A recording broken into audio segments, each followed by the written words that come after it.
나는 자랑스러운 태극기 앞에 자유롭고 정의로운 대한민국의 무궁한 영광을 위하여 충성을 다할 것을 굳게 다짐합니다.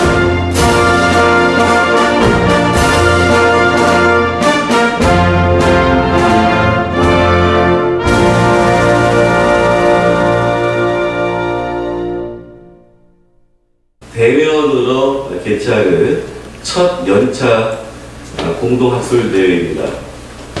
그리고 이번 연차 공동학술대회가 더욱 의미가 있는 것은 현재 진행되고 있는 교육과정과 미래형 교육과정에 대해 진지하게 논의하는 자리라는 점입니다. 2022 개정교육과정은 큰 변화 중에 하나는 지식기능 중심의 2차원적 수업에서 전이 가능한 지식기능 이해라는 3차원적 수업으로 나아가자는 것입니다. 2차원적 수업에서 3차원적 수업으로의 어떤 전환은 지금 전 세계 교실에서 이루어지고 있습니다. 그 이유는 설명할 수가 있는데, 첫 번째는 기존의 수업으로 익힌 지식은 문제 해결에 처리가 불가능하다는 것이고, 두 번째는 기하급수로 늘어나는 정보와 지식을 다 습득할 수 없기에 이를 관통하는 소수의 개념적 지식 또는 빅 아이디어를 중심으로 학습하는 것이 필수적이라고 하는 점입니다. 세 번째는 깊은 이해를 수반하지 않는 학습은 학생들이 학습의 흥미를 가질 수 없을 뿐더러 우리가 당면한 문제를 적절히 해결할 수 없기 때문입니다. 이러한 교육과정의 큰 변화 중에 또 하나는 AI 기초 소양을 미래 역량 핵심 유의 중 하나로 강조하는 것입니다. 읽기, 쓰기, 계산, 문화 소양, 과학 소양과 함께 디지털 리터러시의 일부로 AI 소양이 기초 소양에 포함된 것입니다. 그러나 AI 기초 소양 범위와 수준에 대한 뚜렷한 안은 제시를 못했습니다. 그 이유는 교과별 학습 내용을 AI 원리와 연계해서 융합 수업으로 연계하거나 데이터 사이언스처럼 연계 학습 영역을 검토하는 것도 교과 또는 AI 분야 전문성을 갖춘 교사가 모두 있어야 가능하기 때문입니다. 교육과정 개정의 또 하나의 변화는 교과목 개편의 변화입니다. 교과목 개편 과정에서 일부 과목을 제외하고 특정 가치를 앞세운 교육을 강화하는 것을 두고 논란이 적지 않습니다. 예를 들면 고교 교과목 개편으로 인해서 현재 9개인 사회교과의 일반 선택 과목을 4개로 축소가 됩니다. 이에 따라서 경제 과목은 사회 일반 선택 과목에서 제외되고 진로 선택 과목으로 배치가 됩니다. 수능이 공통 과목과 일반 선택 과목에서 출제되는 점을 고려하면 경제는 결국 수능에서 제외되는 일이 벌어집니다. 이번 연차 공동학술대회에서는 이러한 쟁점들에 대해서 많은 논의가 있으리라 생각이 됩니다. 지금까지 연차 공동학술대회를 준비해 주신 강훈선 준비위원장님, 또 많은 지원과 협조를 아끼지 않으신 박순진 대구대 총장님, 기존학령을 흔쾌히 수락해 주신 청주교대 이혁규 총장님께 감사의 말씀을 드립니다. 그리고 이번 연차 공동학술대회는 줌과 유튜브로 실시간으로 중계되고 있습니다. 저희가 지금 중계되고 있는 것은 한국, 일본, 중국, 태국으로 송출되고 있습니다. 그리고 많은 회원님들이 보고 있기 때문에 아마 회원님들에게 보다 알찬 내용이 전달되기를 기대합니다. 감사합니다.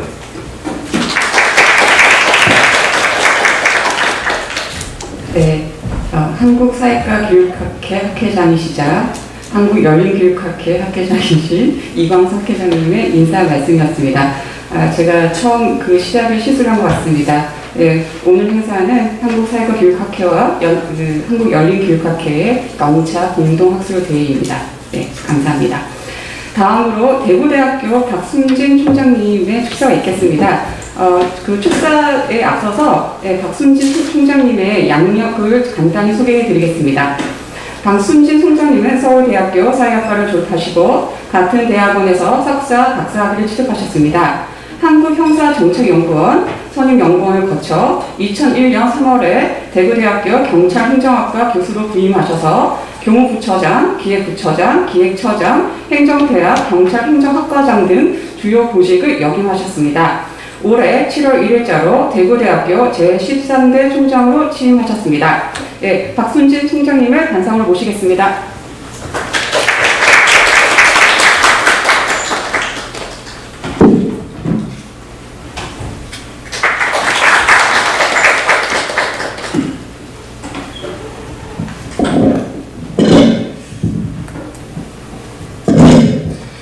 안녕하십니까. 안녕하세요. 대구대학교 총장 박순진입니다. 오늘 2022년 한국사회과교육학회와 한국열린교육학회가 공동으로 주최하는 연차학술대회 개최를 진심으로 축하드립니다. 그동안 코로나19로 인해서 4년간 우리가 한 2년 정도 이상 대면 학회를 못한 것으로 알고 있습니다. 이번에 이렇게 직접 얼굴을 뵈면서 학회를 하면서 회원 여러분께서 여러 가지 어떤 성과를 공유할 수 있는 함께 논의하는 기회를 갖게 된 것을 진심으로 축하드립니다. 우리 대구대학교가 행사를 저희도 오랜만에 이렇게 직접 얼굴 뵈면서 행사를 하게 되었는데 우리 이광성 회장님 너무너무 반갑습니다. 그리고 이 대회를 준비하느라고 우리 대학의 강원성 교수님께서 무척 고생을 많이 하셨습니다. 감사합니다. 함께 행사 준비하느라고 도와주신 학생들에게도 깊은 감사의 말씀드립니다. 이번 공동학술대회는 시민교육과 미래교육과정에 대해서 논의하는 것으로 알고 있습니다. 최근 2년간 코로나19로 인해서 우리 사회가 크게 변화하였습니다. 앞으로의 사회 변화는 지금보다 더욱 빠르게 진행될 것으로 생각합니다. 이에 따라서 우리 시민 앞에서는 늘 새롭고 복잡한 문제들이 놓여있고 시민의 역량도 늘 도전받고 있는 것이 우리의 현실입니다. 기존의 지식이나 사고의 틀 그리고 전문가나 내지는 일부 사람들의 조력만으로 여기에 효과적으로 대응하기 어렵습니다. 대한민국이라는 민주사회의 시민을 양성하기 위한 학교 교육과정은 이러한 여러가지 현실들을 직시하고 미래사회와 시대의 요청에 마땅히 응답해야 된다고 생각합니다. 오늘 아마 양학회가 이런 중추적인 역할을 하는데 크게 기여하지 않을까 합니다. 앞서 학 회장께서 말씀하신 것처럼 2022년 새로운 교육과정 고시를 앞둔 시점에서 시민교육과 미래형 교육과정의 방향이라는 주제로 시민교육 및 학교 교육과정에 관심을 가지고 연구하고 여러 가지 정책 제안을 하시는 전문가들께서 이 자리에 모여서 그동안의 학문적, 실천적 성과들을 함께 공유하는 이런 노력들은 반드시 필요한 일이고 대단히 중요한 의미가 있다고 생각합니다. 오늘 이런 연차 공동학술대회가 능동적, 주체적으로 대응하는 시민을 기르는 교육의 방향을 모색하고 대안을 제시하는 데 크게 기여해 주실 것으로 기대합니다. 2022년 공동연차학술대회를 우리 대학에서 오늘 특히 날씨가 무척 좋아서 이런 아름다운 캠퍼스에 여러분들께서 좀 맑은 기운을 받으시면서 좋은 논의를 많이 하시면 좋겠습니다. 한국사회과교육학회와 한국열린교육학회의 무궁한 발전을 기원드립니다. 아울러 이 자리에 오신 모든 분들과 온라인으로 보고 계신 우리 회원 여러분들의 건성을 행운을 기원드립니다. 고맙습니다.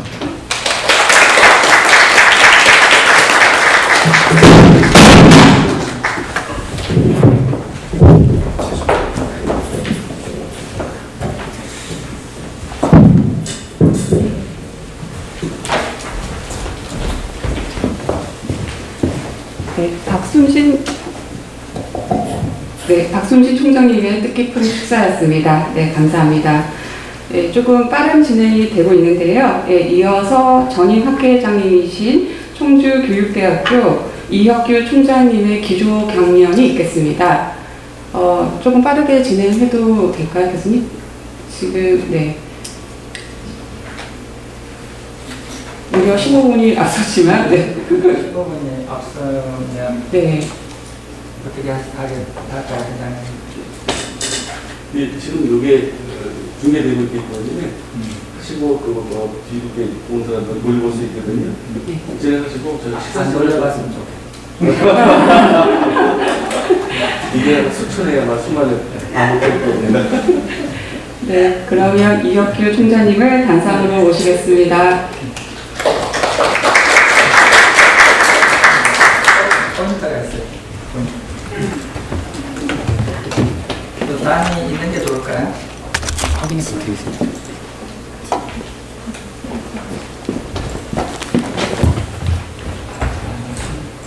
아니, 어떤 게 좋을지 모르겠어요. 지금 청중의 입장을 고려해서 마이크는 우선으로 마이크는 우선으로 하고요.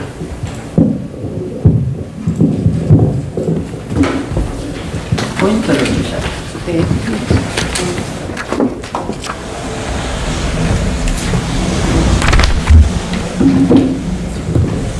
예.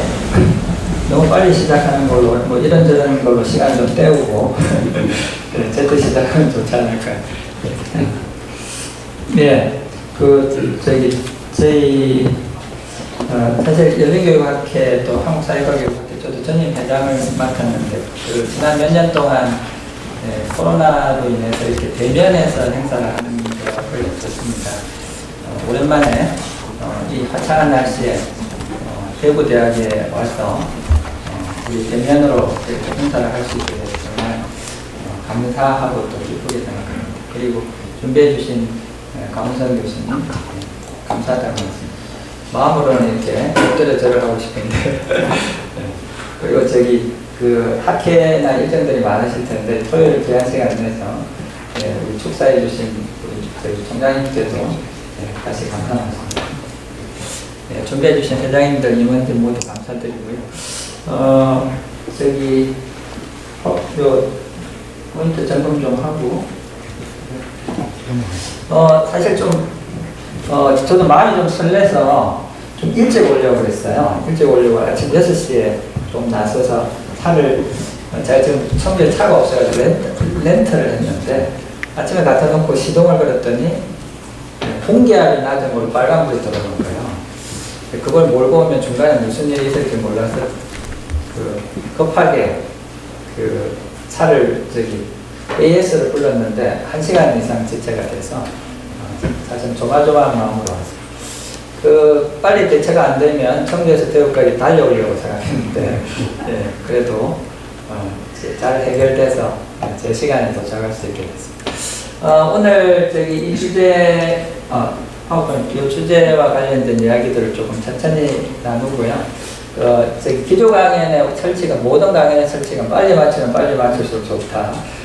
회원들의 행복도가 좀 올라갈 것 같은데, 이야기 하다 보면 좀 길어질 수도 있을 것 같습니다. 그러나, 저한테 주어진 1시간을 넘길 것 같지는 않고, 조금 빨리 맞추고, 여러분들도 질문 받는 식으로 시작하도록 하겠습니다. 여기 은종 교수님도 계시고, 여러 교육과정에 참여하시는 많은 분들이 2022 새로운 교육과정 개정에 대해서 고민도 하시고 또 우리 2세대를 위한 좋은 교육과정을 만들기 위해서 여러 가지 또 고뇌하는 시간, 또 스트레스도 엄청 받으실 거예요. 저도 옛날에 교육과정 개발해 봤기 때문에 좋은 결과가 나오기에 집단지성이 모였으면 좋겠다 생각합니다. 목차는 이렇게 돼 있고요. 쭉 이야기해 나눠보겠습니다. 교육과정 하면 이제 사범대에서는 가장 키워드 중에 하나죠. 교육과정을. 저는 이제 질적연구자입니다. 당신에게 교육과정이란 뭐냐? 이렇게 질문을 던져보겠습니다. 한번 손들어 보십시오. 1, 2, 3, 4, 5까지 다 할 테니까. 국가가 너무 자주 바꾸는 교육 내용에 대한 문서다. 연구부장이 방학시간을 내서 만드는 학교 교육 계획이다. 학생들이 방에 에도 무릅쓰고 끝까지 진도를 내야 하는 교과서다. 임용고사 합격을 위해서 외워야 하는 수험서다. 한 번도 들여다보지 않은 나와 상관없는 책들다. 다 저기 그냥 마음에 가장 땡기는 걸 손들어 보십시오. 1번. 예, 1번 꽤 많으시네요. 예, 반쯤 되시는 거예요. 2번. 예, 여기 연구부장 한 분도 안 계셔서 예, 2번에 손드시는 분이고. 3번. 예, 그 선생님들이 많으셨으면 한 번에 아마 손드셨을 거예요. 4번. 예, 사범대 학생들이 있으면 압도적인 다수가 4번에 손드셨을 거고요. 저는 서울에서 교사를 10년 가까이 했는데 저한테는 5번에 가깝습니다. 오면 갖다 꽂아놓고 봐야 될 이유가 전혀 없는 그런 문제였던 것 같아요. 공식적으로 나와 있는 데피니션과 규정과 관계없이 어떤 사회적 창조물은 우리의 경험과 연관시키면서 일종의 의미망들을 만들어내죠. 그 의미망이 공적인 언어와 얼마나 유사하느냐 아니냐에 따라서 언어는 제대로 투명하게 소통되기도 하고 아니면 언어의 오염을 불러일으키기도 하는 것 같습니다. 그런 의미에서 교육과정 문제도 여전히 투명하게 우리 사이에 소통되면서 공유되는 공적 질서라기보다는 여전히 많은 문제를 가지고 있는 사회적 구성물이라는 생각을 하게 됩니다. 네, 교육과정에 크게 두 가지, 이건 이제 수업 시간에 전공하는 내용이지만 여러분들이 기본을 아시고 계신가요? 다시 복습을 해보겠습니다. 예, 교육과정에 대한 전통적인 해석과 교육과정에 대한 재개념주의자에 의해서 우리는 이제 전자에 가깝죠. 타일러식으로. 목표가 정해져 있으면 어떤 식으로든 그 목표에 달성하기 위해서 아이들을 두들겨 패고 때리고 졸게 만드는 교육과정. 그리고 교사는 진도를 나가야 되기 때문에 학생들은 졸고 있습니다. 이런 교육과정에 대한 고민 때문에 이게 우리나라만의 고민이 아니라 전 세계적인 고민이기 때문에 교육과정 학자들이 커리큘럼이라고 하는 원어를 다시 원초적으로 돌아가보자 해서 찾아낸 단어가 라틴어죠. 쿠레레라는 단어고 그 쿠레레의 뜻은 그 경주를 달려가는 말과 사람들이 느끼는 생생한 경험, 그 경험의 성장 과정 그런 의미의 재해석된 커리큘럼이 우리 한국의 교단과 학교, 교실에서 살아 숨쉬고 꿈틀거리고 있느냐 이런 질문이 이제 우리에게 고민스러운 질문인 것 같아요. 근데 이제 그렇지 않다. 여기 빛이 너무 밝아가지고 잘 안 보이시는데 이게 우리나라가 아니고 1900년 초에 캐나다의 공교육기관의 교실 사진입니다. 여기 학생들 얼굴을 보세요. 얼굴 표정을 한번 주목해서 보십시오. 잘 안 보이지만 여기 앉아 계신 지금 청중들의 얼굴 표정과 너무 유사하죠. 안 웃으시는 거 보니까 화면이 잘 안 보이시네요. 이분들이 지금 공포영화를 보는 것처럼 굉장히 찌푸린 얼굴로 교단을 응시하고 있습니다. 이유는 뭐냐면 인류역사 인권 개념이 발달한 아주 최근 이전까지 학교는 훈육의 공간이죠. 학교가 아침부터 저녁까지 두들겨 맞았습니다. 그런 곳에서 만들어진 학생들의 페이스, 얼굴 표정을 보여주는 것이고요. 이런 교실에서 쿠레레라고 하는 살아 생동하는 교육과정이 경험되기는 되게 힘들었던 것 같습니다. 여기 1900년대 초 교실의 모습을 또 한 가지만 더 말씀드리면 의자와 책상에 다 옷이 박혀 있습니다. 그래서 움직일 수 없는 산업화 시대의 노동력을 기르기 위한 그런 현장이었다. 그럼 이제 거기서부터 한참 지난 우리나라의 교육과정은 어떤가? 이거 한 7, 8년에서 10년 정도 된 것 같습니다.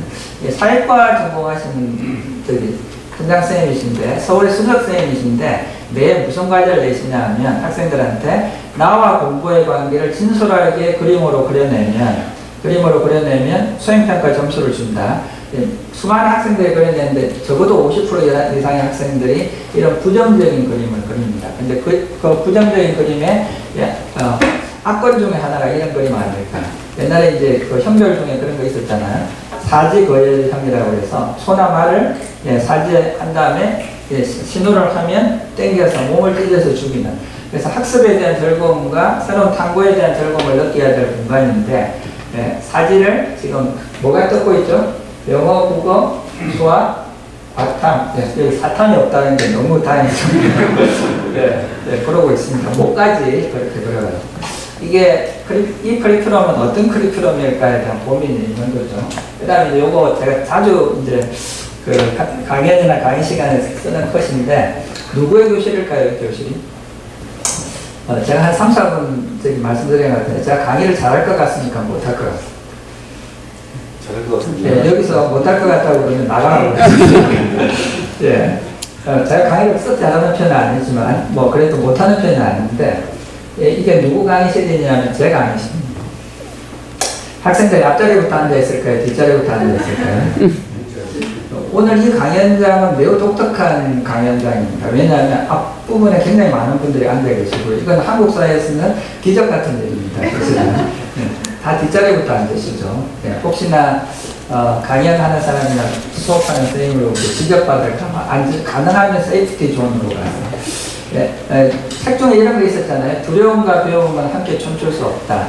네, 저는 책의 내용은 뭐 그렇게 크게 기억나지 않습니다만 책 제목은 기억나는데, 두려움과 배움이 함께 춤출 수 없다면 교실의 뒷자리부터 앉는 우리 한국의 전형적인 교실 수업의 패턴 속에 담겨있는 학습 경험의 본질은 뭐고 그걸 어떻게 재구성할 것인가가 오늘 교육을 담당하는 우리 모두가 가지고 있는 교육과정의 핵심적인 질문이 아닐까, 이런 생각을 합니다.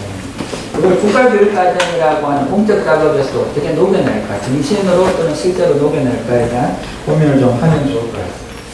예. 참고로 이게 이제 한 7, 8년 전에 제 교실의 모습인데, 제가 이 문제를 어떻게 해결했을까요? 앞으로 나오라고 하고, 안 나오면 저기 점수 깎고, 아니면 손 들고 서 있으라고 하고, 네, 그러면 쫓겨났겠죠. 네, 지정자습제로 바꿨습니다. 지정자습제. 모든 편성으로 해서. 그리고 그 모든 편성을 계속 바꾸는 방식.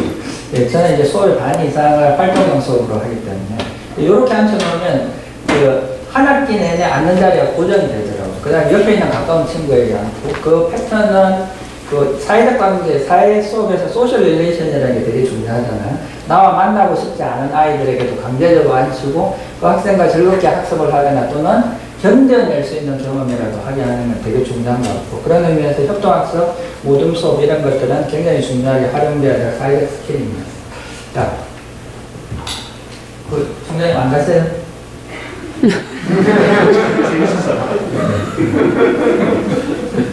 동업자가 앉아있으면 동종의 직종을 가진 분이 앉아있으면 굉장히 부담이 되거든요.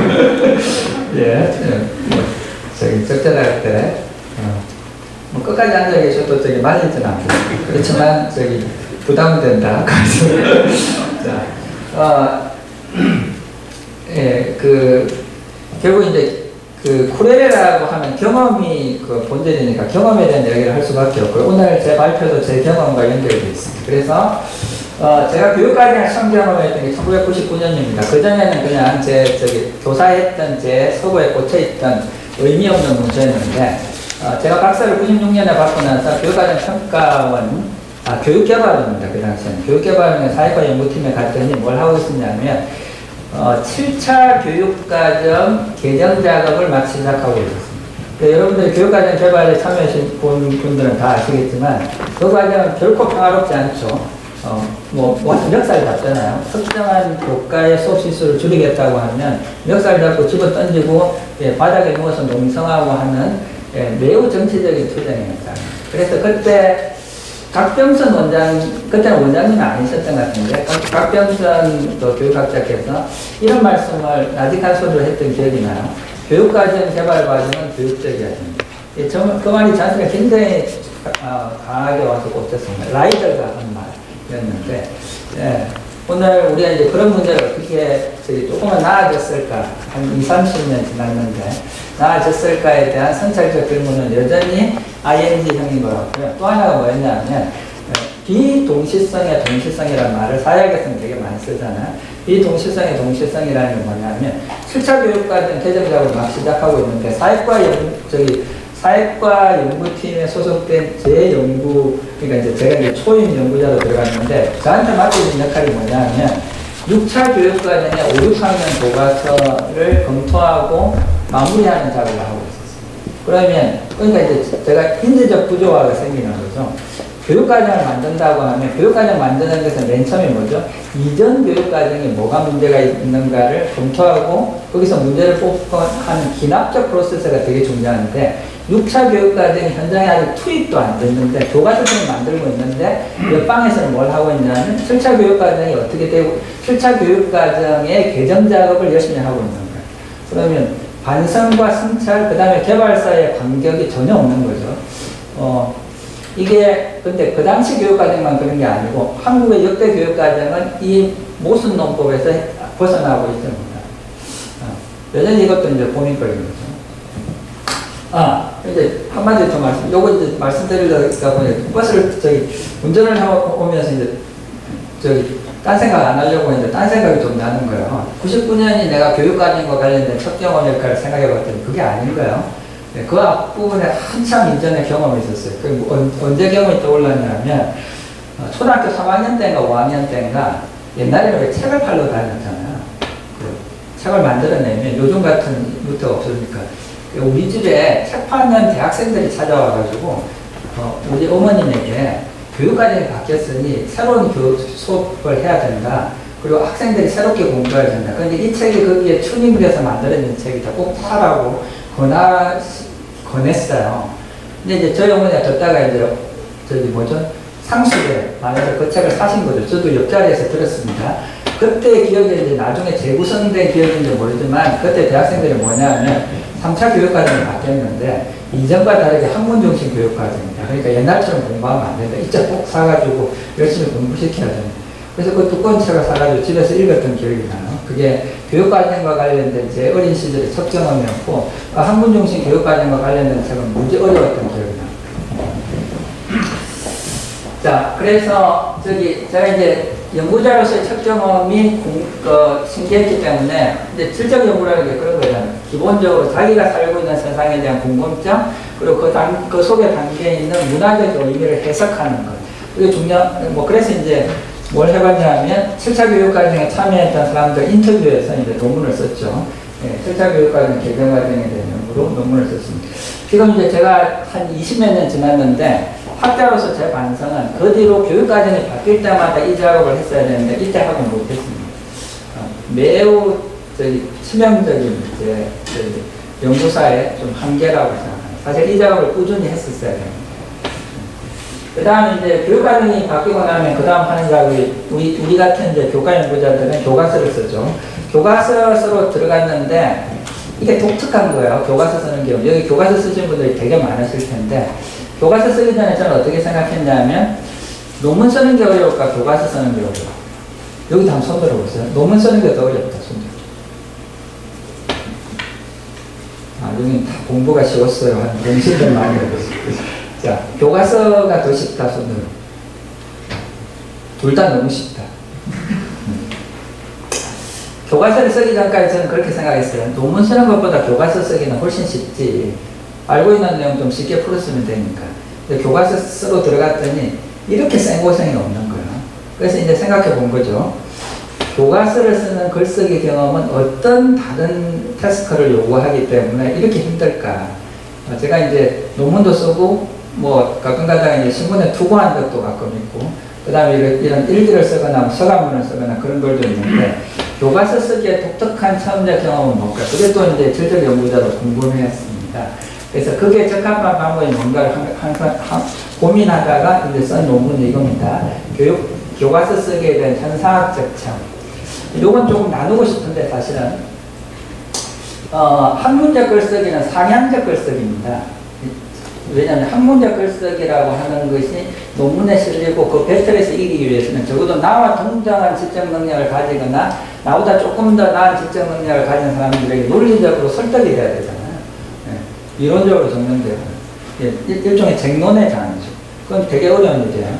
그런데 교과서 쓰기는 나보다 훨씬 쉬운 아이들에게 글을 쓰는데 왜 이렇게 어려울까? 그래서 여기저기 자료를 찾다가 그때 이청준 씨가 어디 쓴 것 같아요. 저희가 동화를 그러니까 동화를 쓰는 사람들의 수상하러 심사위원으로 참여했는데 무슨 경험을 많이 하냐면 요즘의 동화 작가들은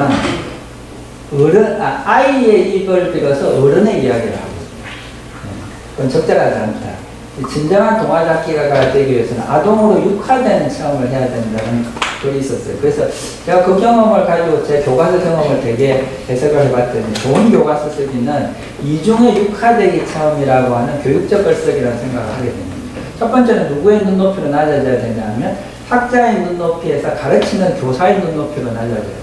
근데 거기서 끝나는 게 아니라 또 한 단계 더 내려가서 아동의 눈높이라고 하는 육화되는 체험을 또 한 번 해야 됩니다. 근데 거기서 머물면 안 되고 그 아동이나 교사의 그 아동의 눈높이를 바람직한 세계라고 하는 또 한 번의 도약의 지점으로 이끌 수 있는 것에 대한 고민이 필요하기 때문에 그래서 학문적 글쓰기와 교육적 글쓰기의 다른 차이가 어떤 글쓰기 경험의 차이를 만들어내는가 뭐 이런 것들을 글로 썼던 기억이 납니다. 참고로 이 교과서는 통과돼서 돈을 꽤 벌었습니다. 그 다음에 이제 이런저런 과정을 거쳐서 우리나라 교육과정을 만드는 과정이 굉장히 문제가 많다. 그래서 이제 이게 2000년 초반에 썼던 글인가요? 2002년이네요. 사회과 교육과정 개발제의 문제점과 대안에 대한 논의라고 하는 글을 썼었고요. 20년 전인데, 딱 20년 전이잖아요. 지금 읽어봤는데 제 문제의식이 별로 바뀌지 않습니다. 그럼 두 가지 중에 하나입니다. 하나는 이 양반이 공부를 하나도 안 했거나 아니면 세상이 안 바뀌고. 그건 여러분들의 판단에 맡깁니다. 그리고 이제 제가 최근에 쓴 글인데, 최근에 쓴 책에 이 말은 제가 한국의 학자들 중에 처음으로 코인화, 그러니까 처음으로 언어화했다고 저는 생각해요. 중등에와 초등교육과정의 신민화라는 말을 제가 했습니다. 신민화. 왜 제가 그 생각을 했냐면, 여러분들 이제 자녀들을 왜냐하면 자녀를 학교에 보낼 때의 경험하고 그 자녀를 학교에 보내면서 자녀가 학교라고 하는 걸 어떻게 경험하느냐를 경험하고 한 발 떨어져서 객관적으로 보는 경우는 매우 다른 경험입니다. 자녀를 학교에 보내는데 학교 재미없다. 그러면 본질적인 고민이 생기는 거잖아요. 근데 이제 사회교과서도 좀 연결해서 생각해보면 초등학교 5학년이나 6학년에 요즘 6학년에 주로 가르치는데 역사를 배워요. 근데 애들 죽으라고 싫어요. 역사를. 근데 뭐 얼미사변 뭐 다 나오잖아요. 사실 쭉 해가지고. 왜 그렇게 배워야 되지? 저는 역사학자들에게 공개적으로 묻고 싶어요. 역사학자들, 역사교육학자들. 예를 들면 3차 교육과정. 우리가 이제 이데올로기적으로 보면 매우 문제가 많다고 하는 박정희 시대의 교육과정을 봐도 통사로 되어 있지 않습니다. 역사라고 하는. 인물사, 주제사, 문화사 중심으로 구성되어 있어요. 근데 어느 순간 초등학교 역사 교과서 통사로 다 바뀌었어요. 통사로 바뀌면 그다음부터 매우 복잡한 문제가 생겨요. 어떤 사건을 넣을 거냐 뺄 거냐를 함부로 선택하기 어려워요. 매우 복잡한 이데올로기적인 문제가 개입되기 때문에. 그러니까 초등학교 5학년의 발달 수준을 고려하지 않고 모든 내용을 난삽하게 집어넣을 수밖에 없습니다. 그러면 아이들은 미치는 거죠. 역사교육의 목적. 그게 저는 뭐냐면 교과교육학 또는 어떤 특정한 학문의 정체성이 발전하면 발전할수록 생기는 영리현상이라는 생각이 들어요. 그러니까 교과교육학이라고 하는 것은 학문적인 정립을 하는 논리성의 구조를 떠나서 아동의 경험의 세계에 훨씬 더 주의 깊게 관심을 가져야 되는데 관심을 가지지 않는 불균형한 발전은 오히려 현장의 교육학을 왜곡시키는 문제를 심각하게 놓을 가능성이 있다. 그리고 이제 제가 7차 교육과정이 아니고 2007 교육과정 개정 과정에 초등사회과 교육과정 개정작업을 맡았는데 지금도 똑같이 하고 있을 거예요. 초등사회과라고 하는 건 통합적인 아이디어를 만들어야 되잖아요. 그런데 24개 단어를 만드는데 8단어는 지리, 8단어는 일반사회, 8단어는 역사 이렇게 쪼개서 나눈 것 같아요. 그 다음에 주제 만들어 온 다음에 짜집기를 하죠. 그리고 제목은 어떻게 타이틀을 달죠? 초등사회과 교육과정은 융합적인 아이디어와 주제 중심으로 만들어진다고 우리는 포장하고 있습니다. 이 현상은 중정의 학문적인 스펙트럼과 학문적인 내용이 정교화될수록 초등의 발달 단계라고 하는 것을 무시하는 방식으로 저는 점점 더 진화될 위험성이 있다고 보고 이걸 저는 초등교육과정의 신민화 현상이라고 저는 봅니다. 앞으로 이 분야에 제 의견에 동의하지 않을 수도 있지만 이 분야에 좀 관심 가졌으면 조금 더 연구가 필요하지 않을까 싶어요. 자, 2021년 오늘 지금 제가 말씀드리는 내용은 제가 작년에 썼던 책 한국의 교사와 교사되기의 한 꼭지에 나와 있는 내용의 핵심 내용을 말씀드리는 거죠. 그래서 제가 이제 교사했던 경험까지 포함한 한 30년 가까운 교육과정에 대한 직간접적인 경험, 그래서 관찰자, 개발자, 심의자, 연구자, 해석자, 실행자로서 저는 교육과정과 관계를 맺고 있었고요.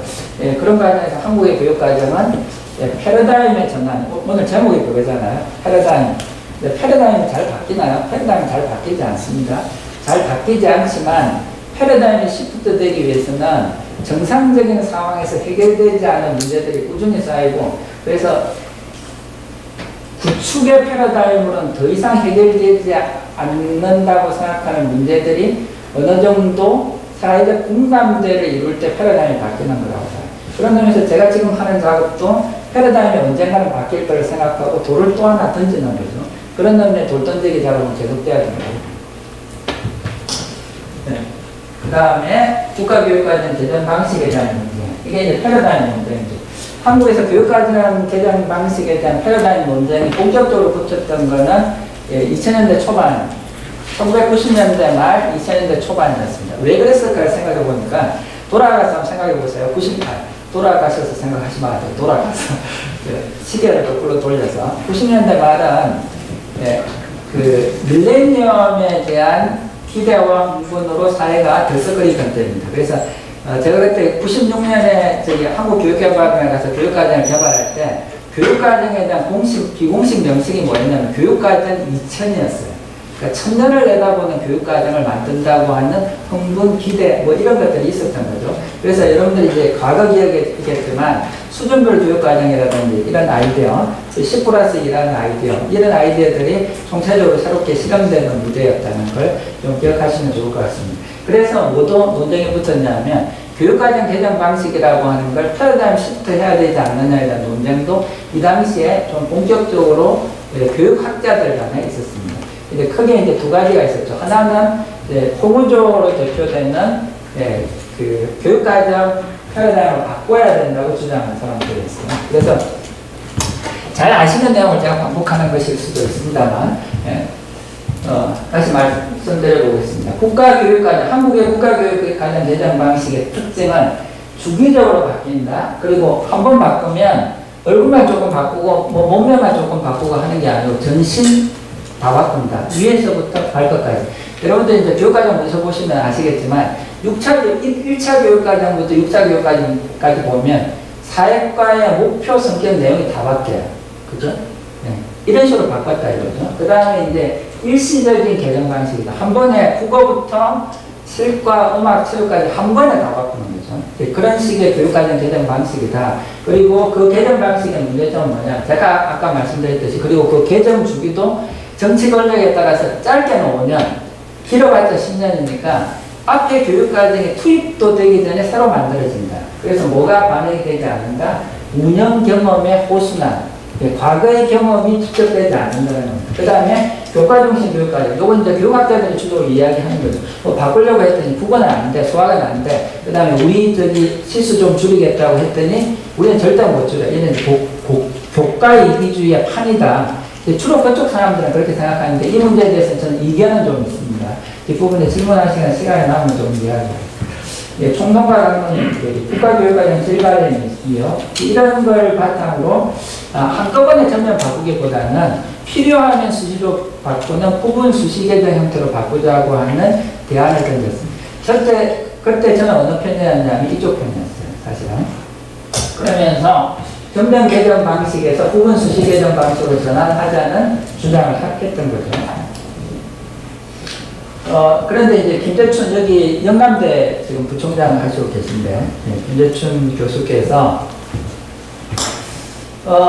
반대 주장을 했어요. 첫 번째 주장은 뭐냐면, 국가교육과정이 주기적, 전면적, 일시적으로 개정됐다는 홍우조의 주장 자체를 동의하지 않는다. 엄밀하게 말하면, 김재춘 교수의 말이 맞습니다. 주기적으로 개정된다는 말은 매 10년마다 개정된다는 게 주기적이잖아요. 근데 우리는 그렇게 안 바뀌잖아요. 대통령 바꿔 하면 바뀌니까. 그런 의미에서는 주기적이라는 말이 맞지 않다. 그 다음에 뭐 경우에 따라서 일시적이거나 전면적 개정도 아닌 경우도 있다. 그렇게 주장했고요. 두 번째 문제는 뭐냐면 첫 번째 부분 수시 일시 개정이라고 하는 것이 맞다고 전제한다 하더라도 주기적 전면적 일시적 개정이 맞다고 전제한다 하더라도 부분 수시 개정이 기존의 교육과정 개정 방식의 문제를 해결을 못한다. 이게 김재춘 교수의 주장이었습니다. 근데 이제 저는 어떤 입장이냐 하면, 아주 엄밀하게 이야기하면, 김재춘 교수의 주장이 맞아요. 1번은. 예, 그런데, 은밀성을 조금 떠나서 사회적인 의미망으로 생각해보면, 주기적, 전면적, 일시적이라고 주장해도 큰 무리는 없다고 저는 봐요. 큰 무리는 없다. 그 다음에 이제, 두 번째 문제와 관련해서 부분 수시 개정이 옳으냐 아니냐에 대해서는 논란인데, 그거는 이제 다시 그 밑에 문제를 보겠습니다. 김재춘 교수는 뭐라고 했냐면, 개정의 문제점은 수기보다는 설계 중심의 개정이다. 여기 이제 공과대에 계신 분이 계실지 모르지만, 그 건물을 지으면 설계도를 만들면 그냥 끝이잖아요. 그러면 자원을 동원해서 그대로 만들면 되고, 그 다음에 마음에 안 맞으면 돈이 많으면 허물고 다시 지어야 되는데, 사실은 우리의 교육행위는 그렇게 바뀔 수가 없죠. 근데 계속 설계 모델 중심이다. 그 다음에 과잉 통제된 교육과정이다. 그 다음에 총론과 교과 교육과정과 일관성이 부족한 교육과정이다. 원인 규명 없는 처방 중심의 교육과정이다. 지나치게 위계화된 교육과정이다. 근데 제가 김재춘이 이야기한 개정의 문제점을 들여다보니까 고무조를 비롯한 부분 수시 개정자들이 주장하는 주장과 문제의식이 다르지 않아요. 문제의식이 똑같은 거야. 그럼 해법에 대해서 우리가 고민을 해야 되는데, 해법에 대해서 김재춘 교수는 뭐라고 이야기했냐면, 부분 수시 개정이 답이 아니고 국가교육과정에 힘을 빼는 것이 답이라고 주장합니다. 국가교육과정이 너무 강하게 통제하니 국가교육과정을 대강 만들고 나머지는 현장의 자율성을 주자. 그래서 자연스럽게 따라 나오는 게 교육과정 편성과 운영계량의 단위학교입니다. 여기서 제가 잠깐 멈추겠습니다. 손 한번 들어보십시오. 지금 교육과정도 개발하고 계시니까 어느 쪽에 손을 드시겠습니까? 부분 수시 개정 방식에 손을 들겠다. 두 분 손, 세 분 손 드셨고요. 교육과정의 대강 권한이 한 8분 정도 손 드셨습니다. 네. 손을 드는데 혹시 불편하시면 발을 들어서 제 의견을 말하겠습니다.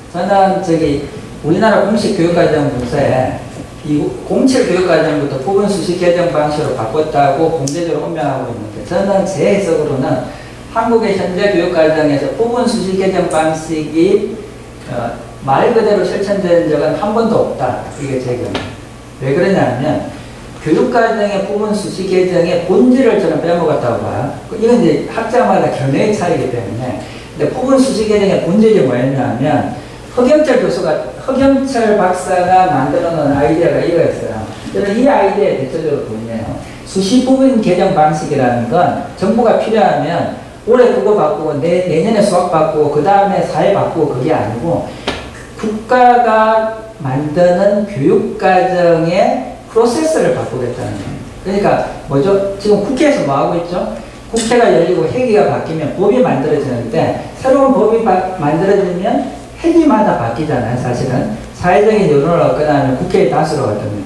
교육과정도 그렇게 바꾸는 것이 옳다. 그래서 발의, 심의, 개발, 재심의, 고시, 시행준비라고 하는 일종의 법적인 프로세스를 도입하겠다는 게 부분 수시 개정의 아이디어였어요. 그리고 거기서 핵심적인 내용이 뭐냐면, 발의를 할 수 있는, 교육과정을 바꾸겠다고 발의를 하는 건 국가의 뭐죠? 교육부가 아니라, 예를 들면 내가 이제 사회 수업을 하는데, 저는 이제 뭐죠? 사회과 교사 모임인데, 초등학교 3학년에서 제가 뒷부분에 조금 나옵니다. 그림지도를 가르치는데, 초등학교 4학년 학생들이 그려야 될 그림지도의 스케일이 뭐냐면 고장이에요. 예를 들면 초등학교 4학년이 그림지도를 그릴 때 대구 스케일의 그림지도를 그려야 돼요. 우리 교육과정으로. 아무리 그리려고 해도 애들이 못 그려요, 사실은. 그러면 교육과정이 잘못된 거예요, 애들이 잘못된 거예요. 우리는 애들이 잘못됐다고 우겨요. 이건 교육과정이 잘못된 거잖아요. 그러면 모든 초등학교 3학년이나 4학년을 가르치는 교사들의 경험이 동일하고, 그거에 대한 해석과 결과가 동일하면 초등학교 3학년에 우리 고장 스케일로 그림지도를 그리라고 되어 있는데, 스케일 자체가 문제가 있다. 아동의 발달 단계를 보면 학교 주변이나 자기 뭐죠? 자기가 경험한 집 주변을 그림으로 그리면서 지도의 기본 원리를 이해하는 것으로 교육과정의 성취 기준을 바꿔달라. 이게 발의예요. 그럼 그게 올라가면 어떻게 되겠어요? 심의하는 시민진들이 자료나 데이터를 바탕으로 부분을 바꿔내는 거예요. 이게 수시 부분 개정이라는 아이디어입니다. 심지어는 허경철 박사님 그때 이 발의의 주체에 뭐까지 집어넣었냐면 학생들까지 집어넣었어요. 저는 그것까지는 동의하지 않습니다. 그러나 이렇게 바꾸어가는 과정은 국가가 독점하고 있는 교육과정 프로세스를 뭘로 바꾸는? 저는 비유적으로 이렇게 표현해요. 한 사람이 세상을 움직일 수 있습니다. 아니면 집단지성이 세상을 움직입니다. 우리 요즘은 답인데 거의 변하죠. 네, 브리테니카 백과사전보다는 위키피디아가 훨씬 낫다는 것에 동의한다면 지금 교육과정 개발하시고 계신 분을 한번 자기 심리를 한번 들여다보십시오. 이 중체단 국가교육과정 개발을 하는데 사회과 개발진은 몇 명이 지금 참여하겠어요? 그 좁은 전문가가 짧은 시간에 주어진 아이디어로 만드는 교육과정이 퀄리티가 높은 교육과정이 나올 수 있다? 저는 동의하지 않습니다. 예, 제가 교육과정 개발해봐서 이러니까 좀 대통령 이름이 생각나네. 내가 뭐 해봐서 이렇게 독단에 빨리면 안 됩니다. 네. 그냥 제 견해가 그렇게 생각하죠. 자, 그래서 그 다음 페이지로 좀 넘겨서 그래서 이제 조금 전에 요 말씀 요 아이디어를 했는데 사실 정부는 이 아이디어를 받아들이지 않았습니다. 그럼 뭐만 받아들인 거죠? 필요하면 수시로 개정한다. 그 아이디어만 받아들입니다. 자, 요거는 매우 논쟁적인 주제인데 교육과정을 대강화해야 된다는 것에 저는 2002년에 손을 들었습니다. 20년 지난 지금 생각이 바뀐 게 이 부분이에요. 교육과정을 대강화하는 건 전 답이 아니라고 봐요. 비유로 예를 들겠습니다. 오늘 제가 빌린 차를 몰고 아침에 운전을 했잖아요. 빌린 차를 몰고 운전하면 그 안에 공간이라든지 그 다음에 운전의 스킬이라든지 이런 것들이 좀 익숙하지 않으니까 굉장히 긴장한 상태로 갔어요, 사실은. 근데 우리가 차를 마음 놓고 운전할 수 있는 이유는 뭐 때문이죠? 차를 마음 놓고 운전할 수 있는 이유는 열심히 엑셀을 밟았다가도 엑셀러레이트의 성능이 아주 좋다 하더라도 브레이크를 밟으면 그 브레이크가 엑셀과 동일한 정도의 성능이 있어서 컨트롤이 가능하다는 믿음 때문에 우리가 운전을 하고 있는 거예요. 제가 이 말씀을 드리는 이유가 뭐냐면 국가교육과정의 대강화라고 하는 건 저는 균형축을 상실했다고 봐요. 답부터 말씀드리면 저는 좋은 국가교육과정과 좋은 현장 실천이 상호 경쟁하고 균형을 이루는 게 좋다고 봐요. 그런데 국가가 좋은 교육과정을 만드는, 국가가 독점하고 있는 게 기분이 나쁘니까 저 국가교육과정의 힘을 바꿔서 떼서 현장으로 다 돌리겠다? 그럼 현장 선생님들은 우리한테 아무것도 안 주고 나보고 다 알아서 하라는 게 아닙니다.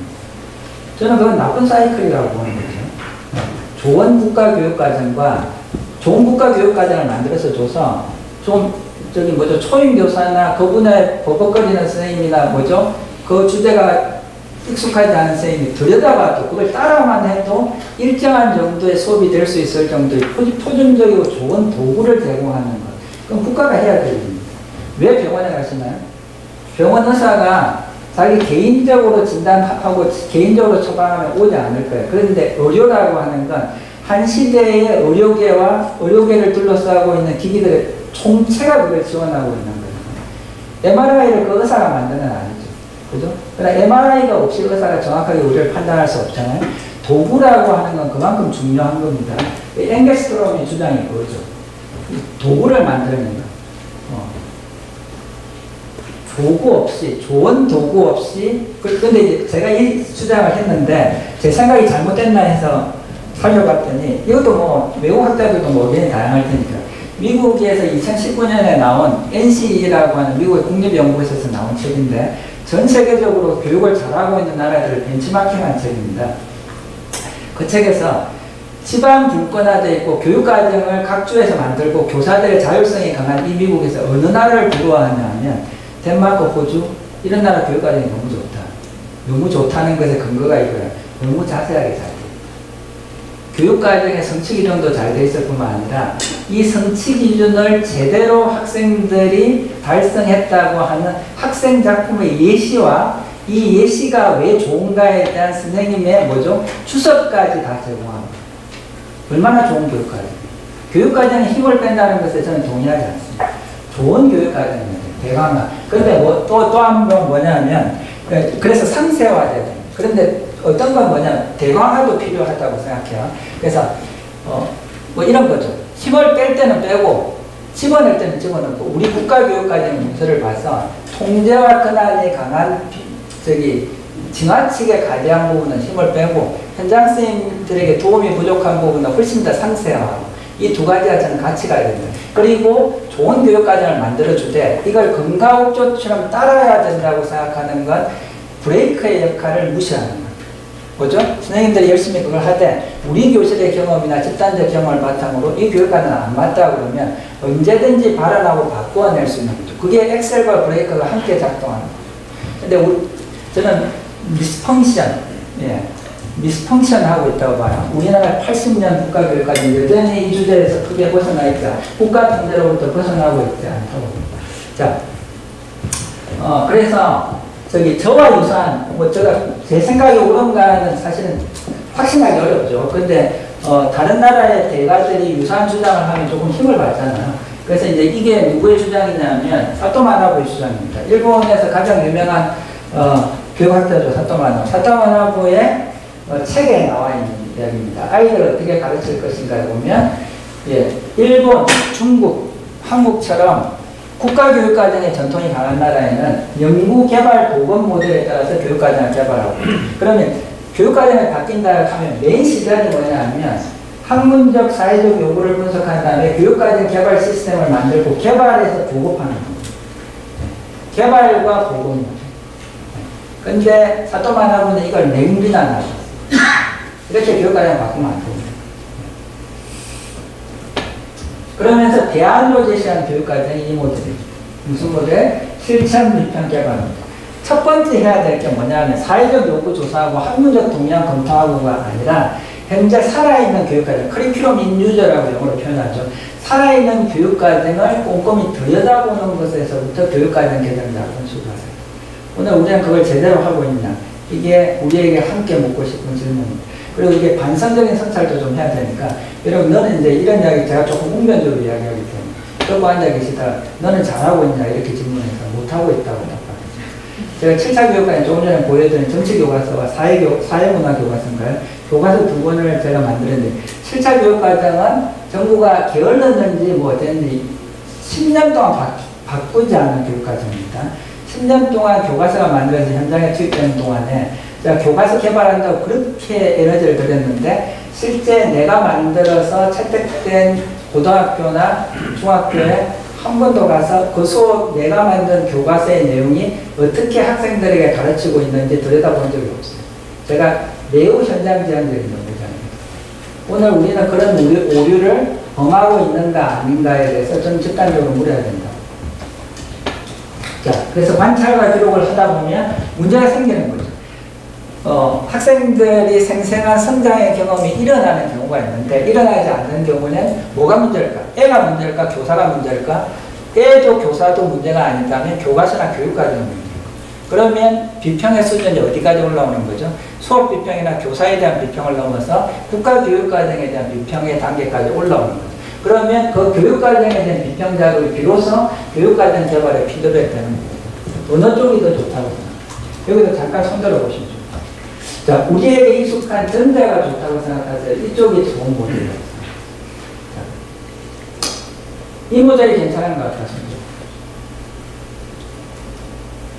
네. 이 모델이 괜찮은 거예요. 손 내리시고. 첫 번째 모델에 손드신 분은 한 분도 없습니다. 그렇다면 우리가 패러다임 시프트를 이 새로운 모델에 따라 할 수 있을까?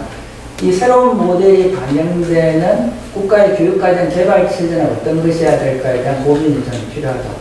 근데 이제 제가 책을 쓰면서 그걸 그대로 따라서 카피하려고 하니까 사실은 책의 마지막 버전까지 따라서 카피하다가 맨 마지막에 조금 자존심이 상했어요. 일본 학생한테 내가 그대로 따라오는 거야. 그래서 조금 바꾸자. 그래서 창의력이 없는 제가 아이디어를 낸 게 조금 더 하는 게 자기 창의력이에요. 그래서 제가 두 개를 그냥 섞었어요. 그래서 제가 조금 전에 한 아이디어입니다. 강력한 국가교육과정. 국가교육과정에 힘을 빼는 것이 답이 아니라면 강력한 국가교육과정도 존재해야 됩니다. 국가 수준에서 이게 잘 작동해야 돼요. 연구개발과 보급이. 동시에 뭐죠? 현장 수준에서는 그걸 비판적으로 분석하고 새로운 대안을 내고 재구성할 수 있는 현장의 역량도 같이 강화해야 됩니다. 그래서 제가 그걸 이름을 뭐라고 붙였냐면 실천개발 병존수단 모델이라고 이름을 붙였습니다. 이게 제 모델입니다. 네, 그러면 어떻게 바뀌냐면 실천개발 병존수단 모델을 제안하면 국가가 교육과정을 만들고 현장에 내려보내는 구조에서 국가 수준 교육과정과 현장 수준 교육과정의 권력관계가 이렇게 상호 수평적인 것으로 바뀌지 않을까 생각합니다. 자, 요거는 제가 그 실천개발 병존 모델의 예시를 들기 위해서 초등학교 나중에 한번 찾아보세요. 제가 책에도 실어놨는데 초등학교 그림지도 관련된 교육과정 내용의 변천입니다. 우리나라 초등학교 3학년이나 4학년들은 그림지도를 그려요. 지도를 실제로 나가기 전에. 근데 그림지도를 그리는데 그 그림지도와 관련된 성취 기준이 매번 이렇게 바뀌었어요. 근데 제가 이걸 쭉 읽어보면서 왜 바꿨는지를 잘 모르겠어요. 왜 바꿨는지. 그러니까 여기 지금 교육과정 개발 책임을 맡고 지금 성취 기준 만드신 분도 계시는데 돈을 주고 바꾸라 합니다. 안 바꾸고 그냥 가져가면 너 연구비 줬는데 안 바꿔? 이 맥락이 작용하는 거예요. 그렇죠. 개발이라고 하는 것이 작동하는 순간. 현장의 경험을 들여다보는 거예요. 그런데 실천 조금 전에 이 모델이거나 또는 사또마나부식의 원래 모델을 보면 이런 거죠. 4-0101이 우리 마을 또는 고장의 모습을 자유롭게 그려보고 서로 비교하는 공통점과 차이점을 찾아 고장에 대한 서로 다른 장소감을 탐색한다. 이거는 저는 이제 교대 있으니까, 일반 사회 영역보다는 지리 영역이 조금 가깝습니다. 교대는 다 다르니까. 이 교육과정은 이전 교육과정에 비해서 조금 달라진 교육과정입니다, 사실은. 예. 고장하고 마을을 그리기는 하는데 뭐가 들어가냐면, 장소감이라고 하는 새로운 개념이 들어갔어요. 예. 그거는 지리에서, 뭐죠? 객관적인 지리가 아니고, 프라이빗 지오그래피, 사적인 경험이라고 하는 게 되게 중요하다. 예를 들면 대구교대를 제가 10년 만에 왔는데 거의 10년 만에 왔습니다. 근데 이 대구교대는 저한테는 독특한 공간이에요. 왜냐하면 제 집사람의 직장이기 때문에. 여러분한테 또 별개의 다른 의미를 가지고 있죠. 그래서 공간이라고 하는 것은 개인의 사적인 의미들을 덕지덕지 가지고 있는데, 제가 초등학교 다닐 때는 뭐부터였냐면 큰 지도 보여주고 축적 등고선 방위, 그 다음에 절인지 나치 표시인지 구분이 안 되는 그거 맨날 외우고 시험에 썼던 기억이 나요. 그것으로부터 떠나서 너의 사적인 경험으로부터 출발하는 것에 교육과정의 패러다임에 이 성취 기준이 바뀐 게 반영되어 있습니다. 그건 이제 곁다리 이야기고, 이걸 아이들에게 그려보라고 했더니 초등학교 3학년이나 4학년 학생들이 대부분 어떻게 그리겠어요? 못 그립니다. 대부분 그냥 학교 주변이나 자기 집 주변에 몇 개의 물건을 그려요. 그러면 교육과정을 이렇게 바꾸는 게 맞는 거 아닌가요? 학교나 집 주변들은 우리 마을의 모습을 자유롭게 그려보고, 그리고 자유롭게 그리는 것 속에는 뭐냐면 이미지, 어떤 그림에 대한 신상적인 이미지가 들어가지만 그거에서 끝나지 않죠. 아이들을 한 단계 올려야 되니까 그 그림을 그리는 과정에서 상호작용하다 보니 나와 친구의 그림이 달라. 그럼 이거 같이 그리려면 어떻게 해야 되죠? 약속이 필요하죠. 약속이 필요하면 뭐가 들어오죠? 방위, 축적, 등고선이 들어요. 이런 식으로 공적인 과정으로 옮아가는 과정이 드러나면서 학습이 이루어지는 거죠. 그리고 네가 크게 그린 것과 내가 작게 그린 것은 왜 다르지? 의미의 공간이 가지고 있는 심리적인 의미망이 다른 거잖아요. 이런 것들을 이야기하다 보니 어쨌든 바꿔야 될 것들이 있으면 바꾸는데, 학교나 집 주변 우리 마을의 모습을 자유롭게 그리고 바꾼다. 개정사용, 학생들이 발달되는 학생활동의 결과물을 통해 판단할 때 3, 4학년 학생들의 공간인식과 지도 작성 능력에 맞게 자신의 학교나 집 주변 또는 우리 마을 수준을 조정하는 것을 바랍니다. 이게 개정사용입니다. 그래서 어디에 올리는 거죠? 교육과정의 상설화된 심의구구에 올리는 거예요. 데이터를 첨부해서. 그러면 왜 교육과정이 5년, 7년 주기로 바뀌어야 되죠? 매번 바뀌는 거죠, 교육과정. 그리고 그게 연동돼서 부수적인 자료가 가면 되잖아요.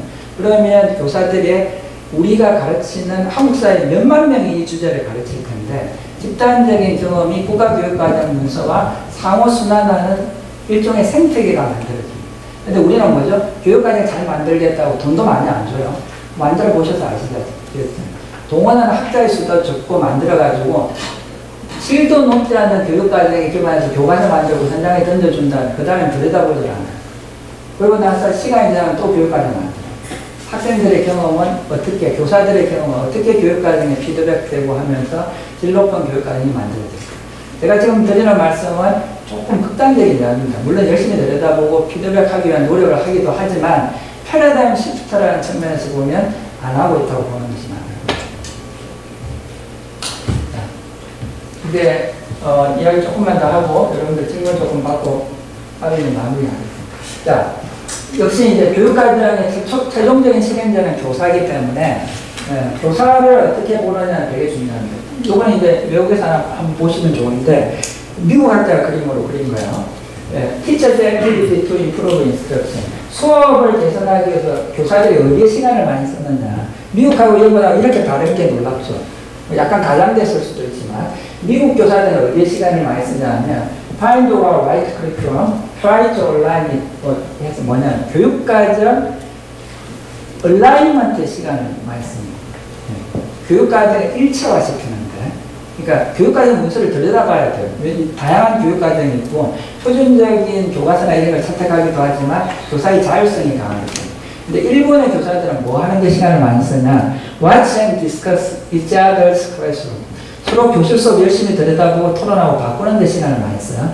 한국 교사들은 어디에 시간을 많이 쓰냐 제가 선생님들한테 물어보니까 압도적으로 동의합니다. 뭐에 시간을 많이 쓰냐 Plan lessons individual. 혼자서 외롭게 수업 설계하는 데 시간 많아요. 교사들이 집단적인 문화도 바뀌어야 되는 거죠. 자, 자기주도적인 교사 교육과정. 저는 자기주도적인 교사라는 개념을 저희 학교 연구진들이랑 2008년에 만든 적이 있습니다.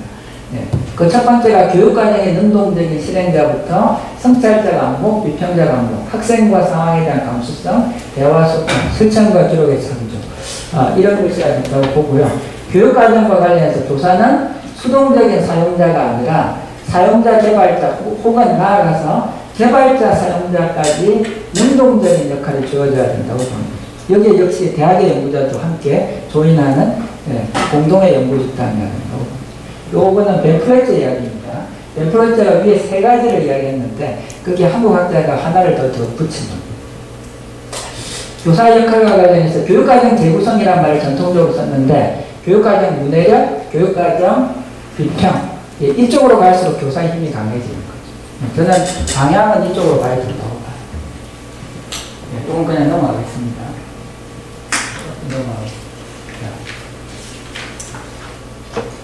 사회과 교육과정. 제가 책에다 쓴 건데 동의할 수도 있고 안 하실 수도 있는데 저는 부분 수시 결정의 아이디어가 작동하는 상태에서 주기적인 국가교육과정은 10년 내지 12년 주기설이 저는 적당하다고 봐요.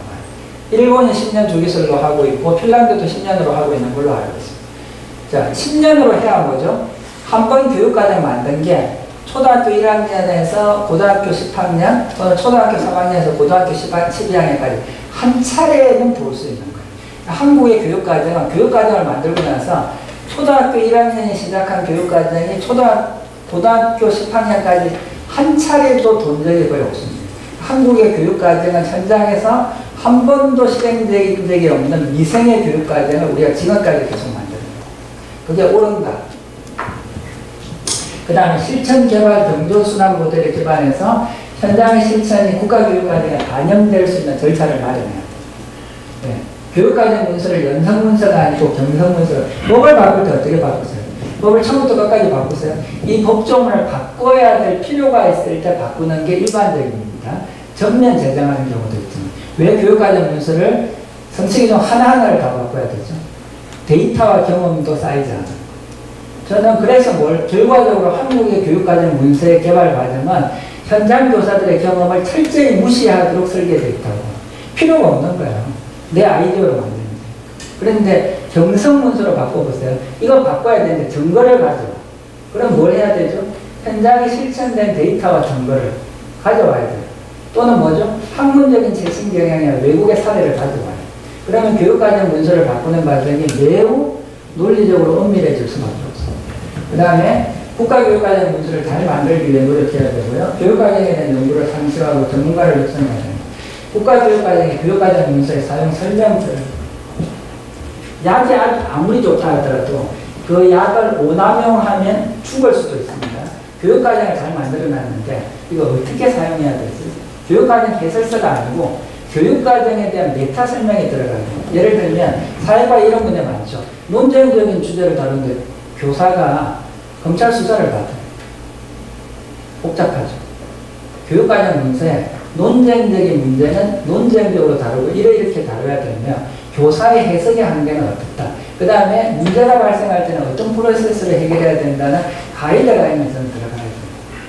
그게 모든 문제를 해결할 수는 없지만 적어도 교육과정 해설서가 성취 기준에 대한 하나하나의 해석이 아니고 교육과정 문서의 사용 방법에 대한 메타 설명이 들어가야 됩니다. 그게 현장 선생님들이 교육과정을 안심하고 사용할 수 있는 데 도움을 주는 방식입니다.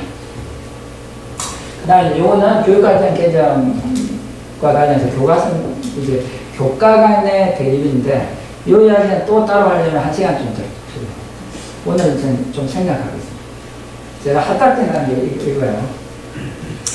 이번 2022 교육과정, 우리나라 교육과정 총론이 정하는 강론에 따르도록 하고 있습니다. 저는 필요하다고 봐요. 그런데 총론이 정하면 강론에 따르는 과정에서 총론 개정 과정에 강론 전문가들 또는 현장 교사들이 저는 대등한 입장에서 발언하고 함께 만들어야 된다. 지금도 그렇게 하고 있지 않아요. 지난 교육과정 개정할 때 사회과, 지리역사, 일반사회가 얼마나 치열하게 싸웠어요. 저는 온라인 토론 과정에 들어가서 너무 자괴감을 심합니다. 민주 시민을 양성하는 사회과에서 저렇게 대놓고 싸우는 거예요. 이런 말까지 해서 어떨지 모르겠는데 나중에 지우세요. 시정 작별라 싸우도 저렇게 싸우지 않겠죠. 특정한 교과에 시수를 확보하는 게 저렇게 중요할까? 아이들은 어디가? 근데 가만히 생각해 보면 싸우는 사람들이 그렇게 싸우도록 만들어 놓고 있는 구조가 있어요. 구조. 그러니까 우리가 싸우는 것을 넘어서 그 구조 자체에 대해서 성찰하면 그 구조를 바꾸는 노력을 하게 돼 있거든요.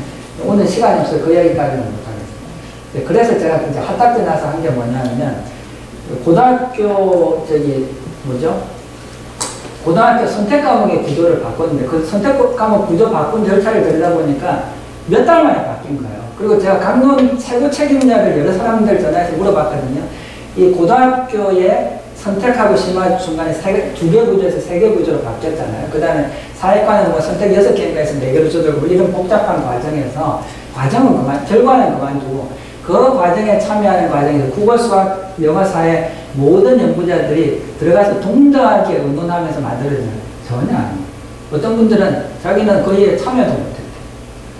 이렇게 교육과정이 만들어져서 옳은가. 그래서 제가 그때 하도 열받아가지고 주요 교과 학자들, 학회 회장들한테 다 전화를 했어요. 더 이상 이러면 안 되겠다. 교과 학회를 별도로 만들어요.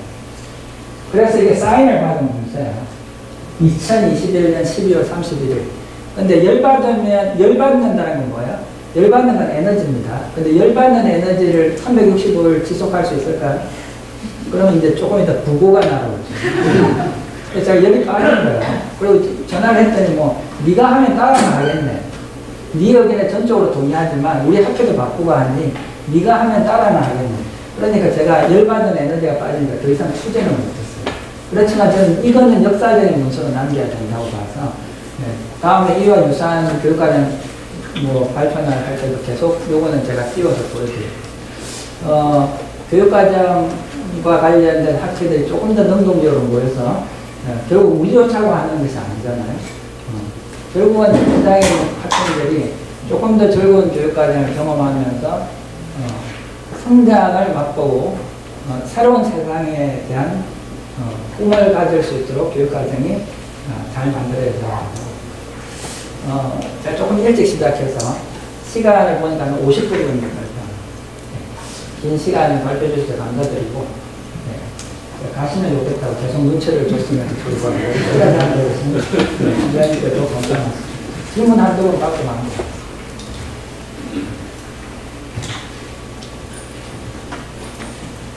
예, 보겠습니다.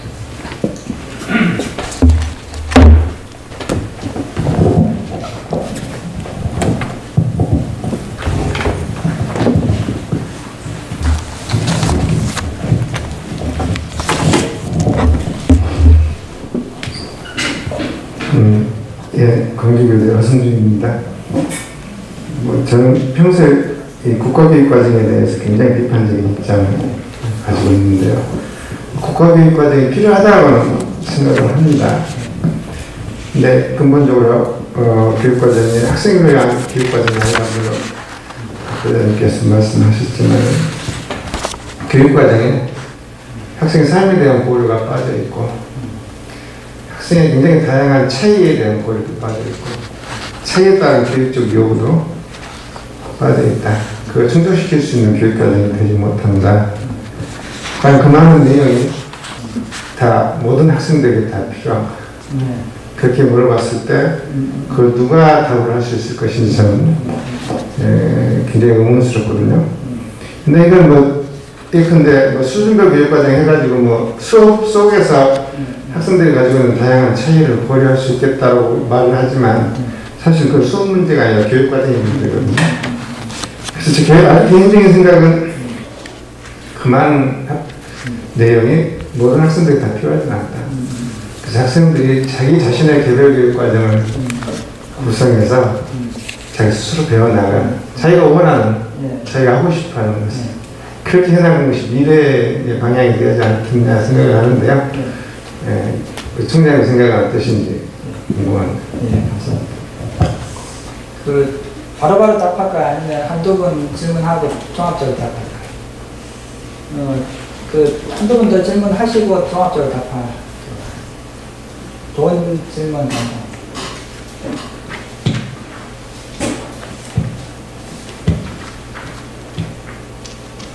예, 그럼 답하는 동안에 또 한번 생각해 보시면 좋겠습니다.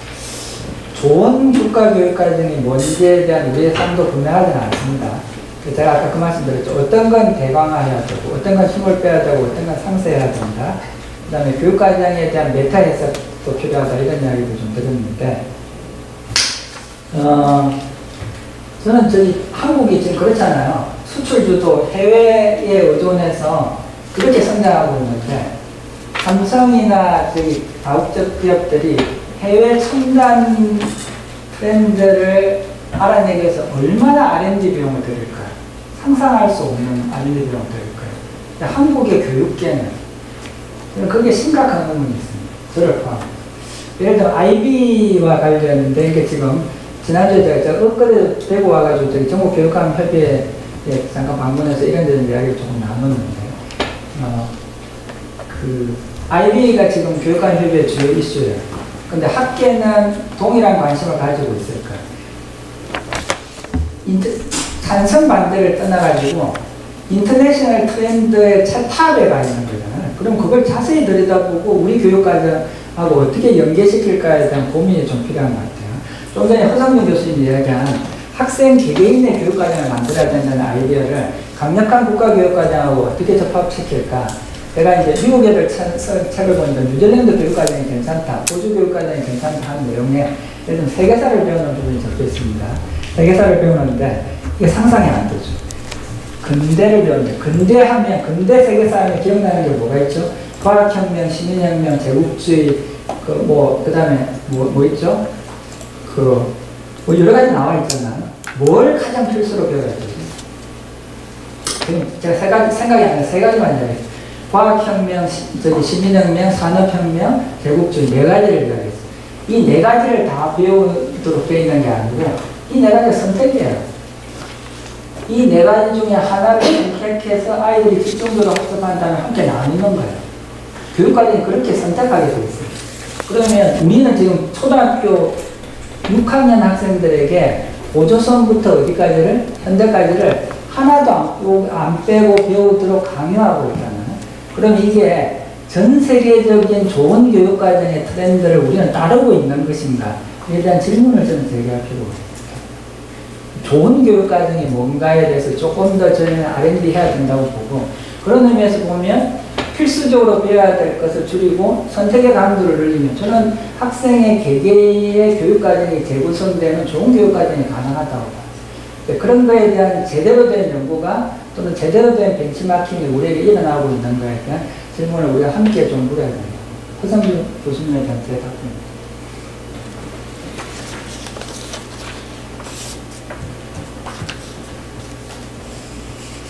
자, 여기 피로도 또 있으시고, 저녁 시간보다 조금 빨리 맞춰드리는 게 좋을 것 같아요. 제가 15분인데 20분은 같이. 질문이 들어와. 네,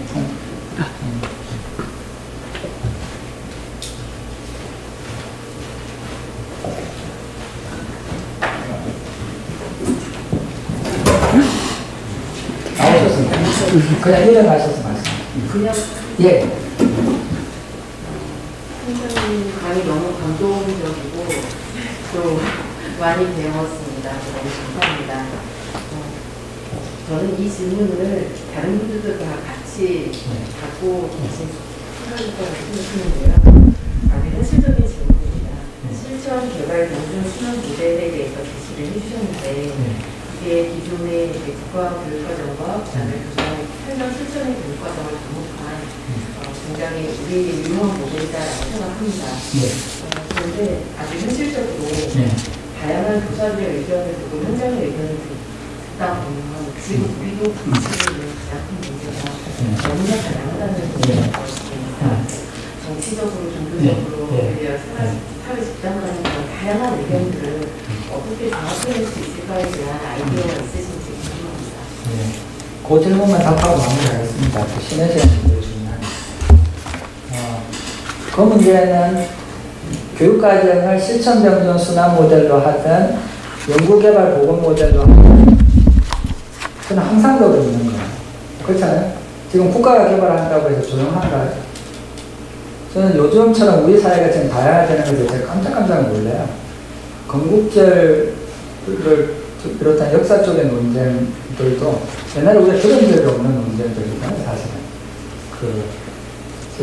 역사 쪽에 새로운 학파들이 생겨나면서 역사 자체를 재구성하고 새롭게 해석하는 것으로 지금 그리고 교과서 안에 시민교육이라든지 노동인권과 관련된 것들을 둘러싼 논쟁이나 갈등들도 굉장히 복잡합니다. 그래서 이쪽으로 가나 저쪽으로 가나 문제는 여전히 있다. 근데 어떻게 해결하면 사회적 지혜를 만들어내는가 저는 답이라고 보고요. 자, 국회는 어떻게 해요? 그 많은 사회적 이슈. 국회가 가지고 일정한 프로세스로 해결하는 거죠. 아까 허경철 박사가 제시한 모델이 그 모델에 가까워요. 그리고 근데 그 모델은 뭐냐면 다양한 갈등들도 존재하지만 전문성을 가지고 있는 사람들의 전문성도 우리는 존중해요. 예를 들면 지금 마스크를 쓰느냐 안 쓰느냐를 우리가 지금 투표로 결정하나요? 적어도 의료계에 대해서는 우리가 뭘 인정하고 그 사람들의 권리를 인정해요. 물론 불신도 있고 백신과 관련된 수많은 루머들도 있지만 모든 사람이 n분의 1로 결정하지 않습니다. 왜 근데 교육계는 n분의 1로 하는 거예요?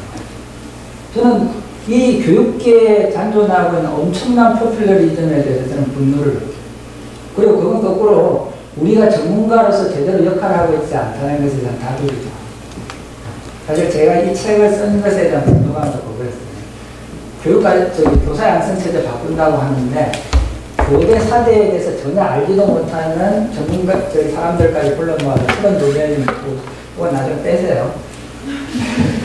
32명이 모여가지고 해외 전문가든 국내 전문가든 전문가가 발제를 하고 저는 찬반 해가지고 배심원 판결을 할 줄 알았어요. 그런데 포스트잇 붙여서 교원 양성체제가 어느 방향으로 가는지 오는 이런 포퓰러리즘이 만연하도록 한국의 교육계는 왜 만들어 놓고 있을까? 그건 뭐냐면 여러 가지 좀 모두가 교육 전문가라고 하는 생각에 대해서 교육 전문가들이 자기 이익에 포획되어 있기 때문에 교육학회에서 교원 양성체제 수기과정 하기 전에 교육학회에서 교원 양성체제 어떤 방향으로 바꿔야 되느냐에 대한 학술대회가 있어요. 정확하게 기억은 안 나지만 6명의 전문학자들이 나왔는데 다 다른 주장입니다. 교대 출신의 교수가 오면 교대 체제가 좋다. 사범대 출신의 교수가 오면 사범대 체제가 좋다. 그럼 누가 전문가의 말을 했어요? 우리의 전문성이 자기 이익에 포획되지 않고 공적 담론에 가까워지는 전문가가 많아질수록 전문성이 포퓰러리즘의 함정에 함몰되지 않아요. 그런 굉장히 복잡한 문제가 있다고 보고요. 저는 좋은 전문성을 가지고 있는 사람들이 저 심의 과정에서 심의 절차를 잘 밟으면 어느 정도 해결될 수 있다고 봐요. 근데 왜 국가가 저걸 하지 않았을까요? 국가는 국가가 가지고 있는 통제 권력을 결코 놓고 싶지 않은 거죠. 그래서 저는 현재 저 체제가 가까운 장래에 작동할 수 있을 거라고 생각하지는 않습니다. 근데 아까 제가 그 말씀 드렸죠. 패러다임은 현재의 문제를 해결할 수 없는 것들이 쌓여갈 때, 그래서 많은 사람들이 그걸 느낄 때 어느 순간 시프트 하는 겁니다. 이런 노력이라도 계속 해야 된다고 합니다. 네, 긴 시간 들어주셔서 감사합니다. 고맙습니다.